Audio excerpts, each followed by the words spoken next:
Добро пожаловать в мой канал. Très peu de gens connaissent son visage. Emmanuel Beignet a exceptionnellement accepté d'être photographié pour cet article du journal du dimanche. Le très discret patron de Lactalis s'exprime enfin sur l'affaire du lait contaminé, ce dimanche 14 janvier.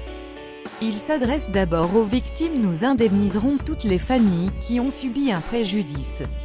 Une promesse qui ne calme pas les parents des bébés malades après avoir consommé du lait en poudre fabriqué par Lactalis. On nous dit c'est une erreur de communication, que c'est une erreur d'un certain nombre de personnes, mais on n'a pas l'impression que Lactalis prend la hauteur des responsabilités qui sont les siennes, juge Quentin Guillemin, président de l'association des victimes du lait contaminé.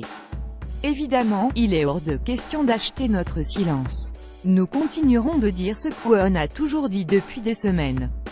Nous attendons d'avoir des explications sur ce qui s'est passé du début à la fin de cette histoire.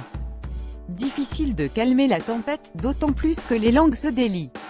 Un ancien salarié met en cause l'hygiène dans l'usine de Cran-Mayenne, où la salmonelle a contaminé plusieurs lots de poudre de lait. L'usine ne serait pas suffisamment contrôlée.